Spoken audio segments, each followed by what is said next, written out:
কি মর্মান্তিক অবস্থা দর্শক দেখেন, এই খবরটার প্রতি দৃষ্টি আকর্ষণ করছি। এখানে আল জাজিরার প্রতিবেদনে বলা হচ্ছে, মারধরে চোখ নষ্ট, কাউকে ফাঁসি, ফিলিস্তিনি বন্দীদের ভয়াবহ নির্যাতন। যারা ছাড়া পেয়েছেন, মুক্তি পেয়েছেন, তাদের কাছ থেকে এখন গণমাধ্যমে তারা জানাচ্ছেন যে কি পরিস্থিতির মধ্যে ছিল। তো এটা যে কারোরই গা শিউরে উঠবে, এটা অমানবিক। ইসরায়েলের একটা বিষয় দেখেন, যখন নাকি তুমুল বিক্ষোভ হয় রাজপথে, নেতানিয়াহুর পদত্যাগ দাবি করা হয়, তখন মনে হয় যে এমন একটা গণতান্ত্রিক রাষ্ট্র, পার্লামেন্টের মধ্যে স্বাধীন ফিলিস্তিন রাষ্ট্র চায় প্লাকার্ড ধরে রাখছে ট্রাম্পের সামনে, ওই দুই পার্লামেন্ট এমপিকে বের করে দিচ্ছে। এটাও একটা গণতান্ত্রিক রাজনীতির একটা অংশ। প্রতিবাদ হচ্ছে, বিক্ষোভ হচ্ছে। তো এরকম একটা গণতান্ত্রিক রাষ্ট্র দৃশ্যত, কিন্তু বাস্তবে এটা একটা দানব রাষ্ট্র বা তার চেয়ে ভয়ঙ্কর রাষ্ট্র, একটা পৈশাচিক রাষ্ট্র। বলবো এই কারণে যে এমন কোন ফিলিস্তিনি বন্দী নেই যারা কারাগারে বন্দী রাখা হয়। এটা কারাগার মানে একটা সংশোধনাগার, বা শাস্তি দেওয়া হয় তার বন্দীদের প্রতি যে ধরনের মানবিক আচরণ, নিয়ম কানুন, তার খাবার, চিকিৎসা সবকিছু দেওয়া হয়। শাস্তি হিসাবে তাকে আটক রাখা হয়। কিন্তু এখানে শাস্তি হিসেবে আটক না বা দণ্ড না, নিয়মিত প্রতিনিয়ত মানসিক নির্যাতন, শারীরিক নির্যাতন, খাবার না দেয়া, এক কাপড়ে রাখা, এবং যে বর্ণনাগুলো, এগুলি আসলে ভয়ঙ্কর। আপনার এক কাপড়ই থাকতে হবে। আপনার বন্দি হবার পর ৩-৪ দিন আপনাকে বেঁধে রাখা হবে। সেখানে পায়খানা প্রস্রাব আপনি ওই কাপড়ের মধ্যেই করবেন, ওইভাবেই আপনি থাকবেন।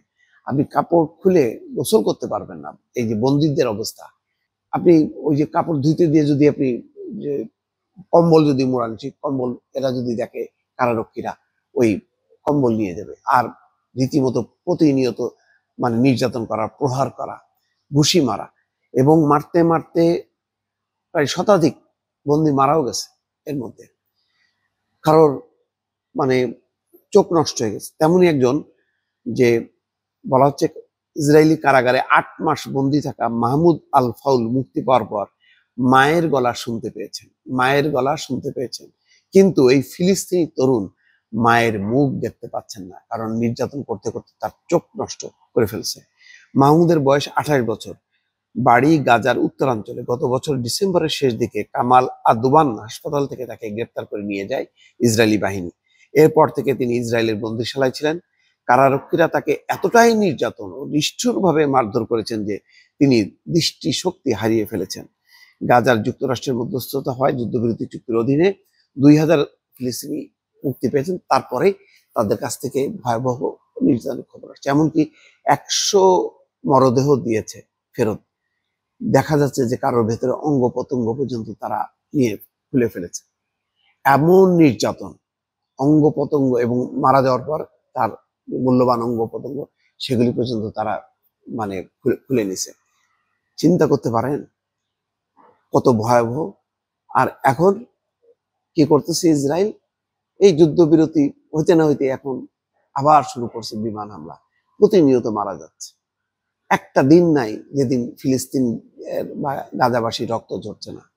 কিসের শান্তি চুক্তি? বরং উস্কানি দিচ্ছে যে ট্রাম্প, যে হামাসকে ধ্বংস করে ফেলা হবে। তো এই ধরনের উস্কানিতে ইসরায়েল আবার উৎসাহিত হয়েছে। তাহলে এই ২০টা দেশ নিয়ে এই মিশর এই নাটকের কি এখন কি নোবেল পুরস্কার না পাওয়ার কারণে ক্ষিপ্ত হয়ে বলছে, দূর, নোবেল পুরস্কার পাইলাম না, খাতামারি তো নোবেল পুরস্কারে, মার ওদেরকে। এখন কি সেই নির্দেশ দিল কিনা বলা তো যায় না। আর ইসরায়েল কিসের গণতান্ত্রিক রাষ্ট্র, কিসের পার্লামেন্ট, কিসের তার দেশের মধ্যে যে ধরনের নির্যাতন করা হয় বন্দীদের উপর, এটা তো একটা দানব রাষ্ট্র। এর বেশি আর কি উপাধি দিয়ে? আর আমার মুখের কোনো ভাষা নেই। ভয়ঙ্কর বর্ণনা। আপনার আজকে গণমাধ্যমগুলো দেখেন, প্রতিটা গণমাধ্যমে যে বর্ণনাগুলো আসছে ভয়ঙ্কর।